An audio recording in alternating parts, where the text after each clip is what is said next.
So, Caitlin Clark has been spotted in public after the, the getting, popped in the playoffs.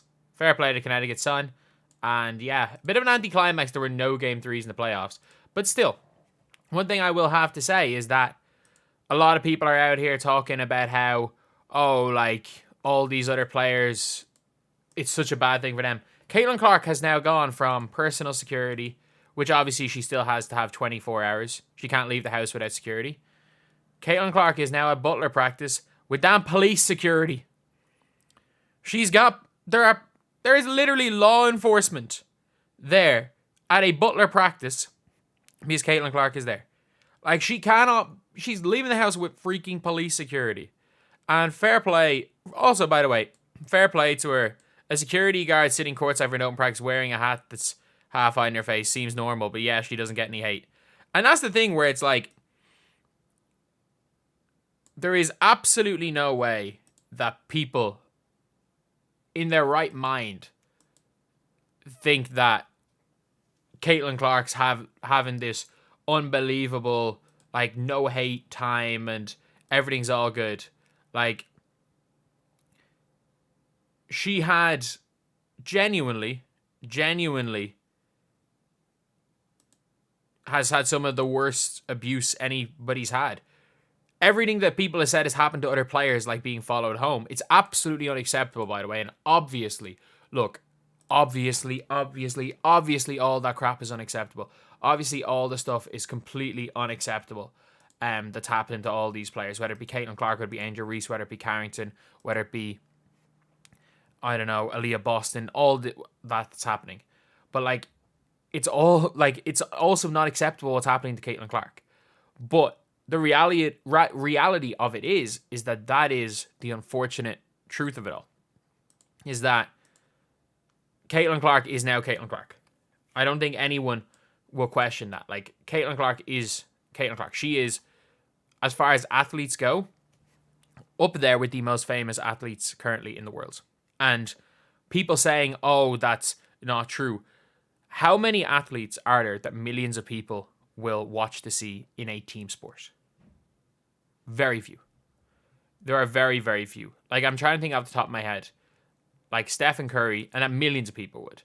Stephen Curry, LeBron James, Ronaldo, Messi. There are a lot of footballers, in fairness. There are a lot of footballers. Ronaldo, Messi. We've seen that with how many people go and watch them playing in South America. But Caitlin Clark is, like, she's the face of basketball right now.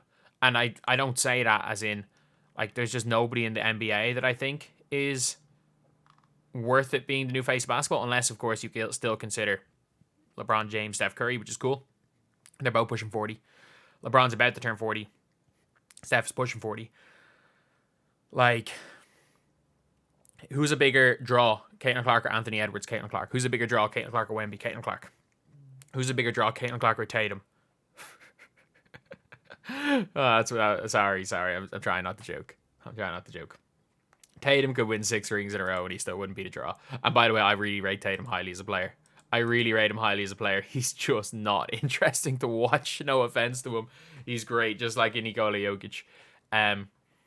But yeah, like, we've seen her obviously have security the whole time, no matter where she goes, and, like, that's gonna be needed. Unfortunately, that's gonna be needed, and it is mad now seeing her with law enforcement. A police officer has to be there at a Butler game. I want to see some of the quotes. She looks displeased with the quality of play. I think she's just at a practice. I'm sorry, like, I think you could just watch. I think if somebody's just sitting there watching a practice in general in sports, they would look displeased. But yeah, that's a good thing. Is like Caitlin stayed out of the gym for a total of 2 days. I mean, yeah, look, her lives were kind of revolved around basketball, so I don't see her taking too much time off, to be fair. 70% of content we get from her this offseason is just going to be her seeing her on the sidelines. 99% of the content. And I mean that. 99% of the stuff. And I think we see Caitlin Clark obviously not on social media, but I think we see her completely like fade into obscurity. And I do think when it comes to these WNBA fans, like, I think if Caitlin Clark was on social media, and I do think the kind of fame at Iowa did prep her for this, because you've even heard some of her interviews, basically her saying that the only opinions she cares about are like her family and her teammates and people close to her, and that she stays offline because she's not allowing online to like affect her. She's not allowing those. Basically, she's just not allowing the opinions of people online in. We've seen that with the Fever team, where Erica Wheeler looked actually surprised about hearing what Alyssa Thomas said. Like, I actually don't think this Fever team knew what Alyssa Thomas said. And I'm looking through Twitter and I'm seeing everything, and it's praying for X, Y, and Z players' mental health. The reality is that the player that is probably finding it toughest is 22. 22 is probably probably the player that's had to deal with the most. The player that is probably as much at the risk. But yeah, like a lot of people saying, oh, she's just ignoring everything, like seeing everything that's happened to other people. It's like, she's ignoring everything for a reason. She's had to deal with people following her home. She's had to have security 24/7 around her since she was a junior in college. It's just something she's dealt with. It's just something she's had to deal with. And obviously some of these other players should have that. Especially the likes of Angel Reese should have full-time security. But the reality of the situation is that some players don't. Some players can afford it. Some players can't. Some players choose not to. But yeah, it's an all-around not WNBA problem. It's a celebrity problem. And we can have that conversation as well, where it's like I'm in Ireland.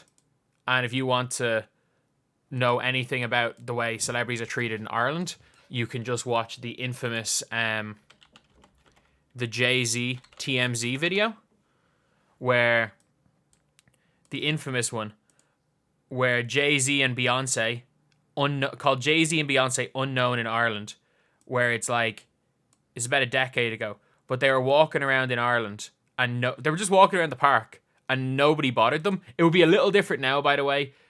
This is 10 years ago, before the social media boom. If this happened now, they'd be kind of swarmed. But like back in the day, they were able to just walk around Ireland. And TMZ released an entire video talking about how disrespectful Ireland was for not knowing who Jay-Z was. And Jay-Z put Ireland on the map because he said Bublin and Dublin as a lyric. But it's like, no, I think people just in Ireland are kind of okay, which is why so many celebrities kind of live here. So obviously, I'm looking at everything from a different perspective, because celebrity culture, well, for young people, it might actually be getting closer and closer to America, especially with the rise of social media. But like in America, it's very, very much, if you are a celebrity, you kind of need security around you at all times. And for people saying it's easy for Clark, you can see it's just not. She's just not out there complaining about it on social media, because she's got enough good people around her to know that that's only going to make things worse.